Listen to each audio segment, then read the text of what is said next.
few years ago, I got one of those spam emails. And it managed to get through my spam filter. I'm not quite sure how, but it's turned up in my inbox, and it was from a guy called Solomon Odonka. I know. It went like this. It said, hello, James Veitch. I have an interesting business proposal I want to share with you, Solomon. Now, my hand was kind of hovering on the delete button. Right? As you are, I was looking at my phone. I thought, I could just delete this. Or I could do what I think we've all always wanted to do. And I said, Solomon, your email intrigues me.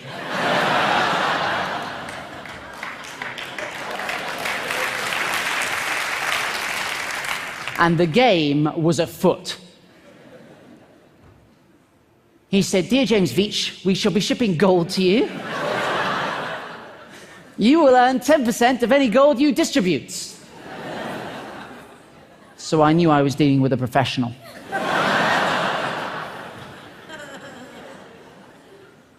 I said, how much is it worth?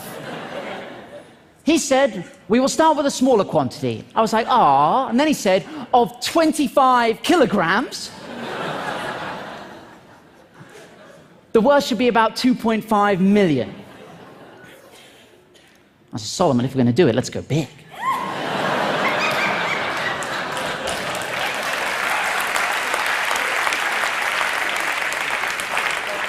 I can handle it.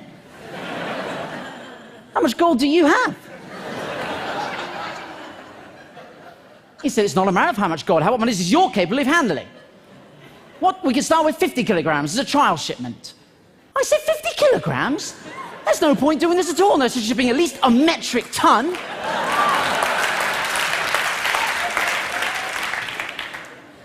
So what do you do for a living? I said, I'm a hedge fund executive bank manager.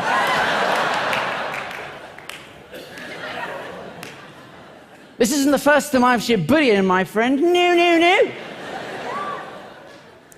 Then I started to panic. I was like, look, where are you based? I don't know about you, but I think we're going via the postal service. It ought to be signed for. Right, that's a lot of gold. He said, it will not be easy to convince my company to do a larger quantity shipment.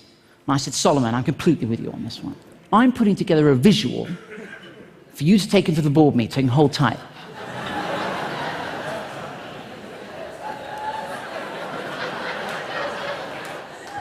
This is what I sent Solomon.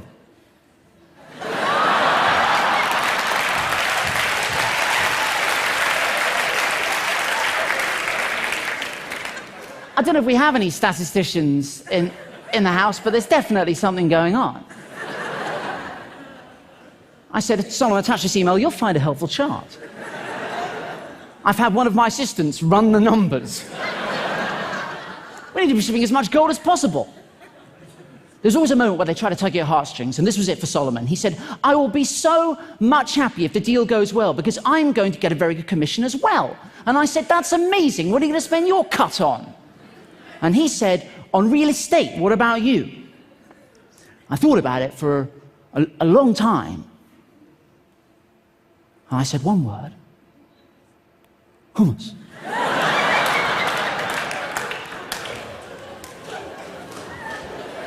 It's going places. I was in Sainsbury's the other day, and there are like 30 different varieties. Also, you can cut up carrots, and you can dip them. Have you ever done that? Solomon! He said, I have to go to bed now.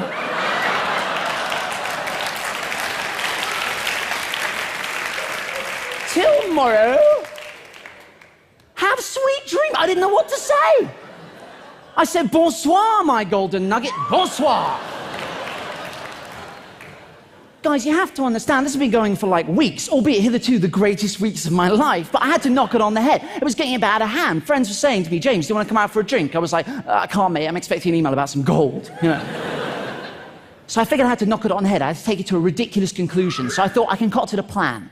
I said, look, Solomon, I'm concerned about security. When we email each other, we need to use a code. And he agreed. And I said, Solomon, I spent all night coming up with this code. We need to use it in all further correspondence. Lawyer. Gummy bear. Bank, cream egg. Legal, fizzy cola bottle, claim peanut M&Ms, documents, jelly beans, Western Union. Guys, a giant gummy lizard. I knew these were all words they use, right? I said, please call me Kit Kat and all further correspondence.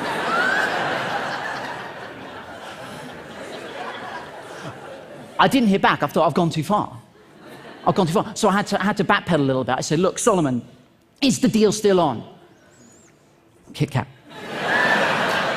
Because you have to be consistent. Then I did get an email back from him. He said, the business is on, I'm trying, blah, blah, blah, blah, blah. I said, dude, you have to use the code. What followed is the greatest email I've ever received. I'm not joking. This is what turned up in my inbox. This was a good day. The business is on. And I'm trying to raise the balance for the gummy bear.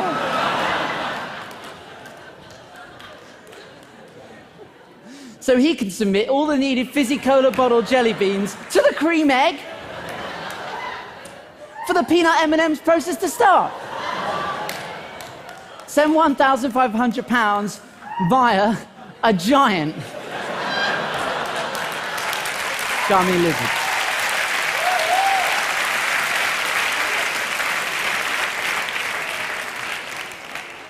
And that was so much fun, right, that it got me thinking, like, what would happen if I just spent as much time as I could replying to as many scam emails as I could? And that's what I've been doing for 3 years on your behalf. Yeah. Let me tell you, crazy stuff happens when you start replying to scam emails. It's really difficult, and I highly recommend we do it. I don't think what I'm doing is mean, right? You know, there are a lot of people out there who do mean things to scammers. I don't think what I'm doing. All I think I'm doing all I'm doing is wasting their time. Right? And I think any time they're spending with me is time they're not spending scamming vulnerable adults out of their savings, right? If you're going to do this, and I highly recommend you do, get yourself a pseudonymous email address. Don't use your own email address, because that's exactly what I was doing at the start, and it was a nightmare. Because, you know, I'd wake up in the morning and have like 1,000 emails about penis enlargements, you know, only one of which was a legitimate response to a medical question. But I tell you what, though, guys, I tell you what, any day is a good day. Any day is a good day if you receive an email that begins like this. I am Winnie Mandela, the second wife of Nelson Mandela, the former South African president. I was like, oh, that Winnie Mandela. I know so many. I need to transfer $45 million out of the country because of my husband Nelson's health condition. Let that sink in. She sent me this, which is hysterical. And this looks fairly legitimate. This is a letter of authorization, but to be honest, if there's nothing written on it, it's just a shape.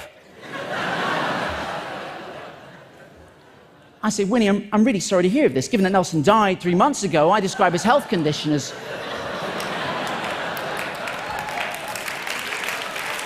That's the worst health condition you can have, not being alive. She said, kindly comply with my banker's instructions. One love.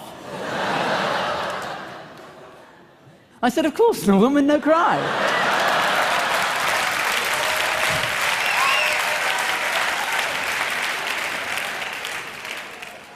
She said, my banker would need transfer of $3,000. One love. I said, no problemo.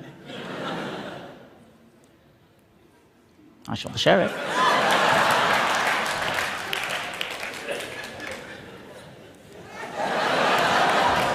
Thank you.